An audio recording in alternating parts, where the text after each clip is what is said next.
The word gender is one that is seemingly so simple, one of those words that people haven't ever really thought twice about until recently.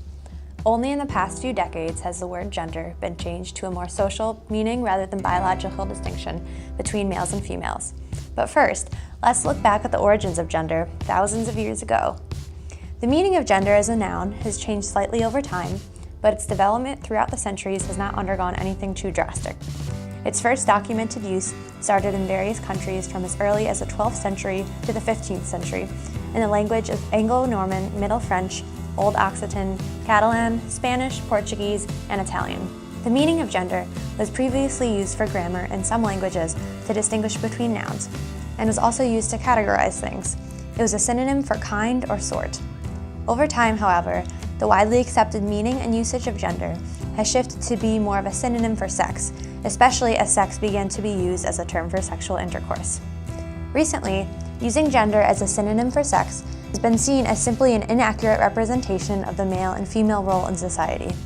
As the LGBTQ alliance community and the feminist movement have both been on the rise, so has the controversy about the difference between gender and sex. Some people now describe gender solely as the societal influences that we have been brought up with that distinguish whether or not we are considered male or female. These communities, as well as other progressive-minded individuals in today's society, define sex as strictly the biological differences between males and females, and gender as the differences that society has imposed on us. While many of these people don't necessarily see gender as a conscious choice, they view it as a socially constructed idea, with influences from our parents, school, the media, work, and everything else around us. It's a very interesting new definition of gender, and while it is still considered to be a synonym of sex in various dictionaries, the growing liberal society may want that changed. The discussion of such distinctions between sex and gender are so serious that there are now many gender studies departments and programs at various universities and colleges across the U.S., including Colgate's Women's Studies Department. These also include Northwestern, Notre Dame, Cornell, Duke, Smith, Georgetown, as well as many graduate programs in gender studies.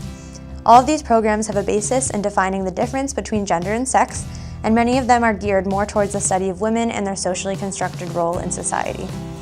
Personally, I believe that the gap between the meanings of gender and sex should be widened, because better understanding their differences will allow the academic community to more accurately discuss issues regarding or similar to gender inequality. The word gender has come a long way, with minor changes in meaning and usage throughout the centuries, but its most recent development, especially in the US, really has the possibility of changing the overall academic and social discourse of our society for the better.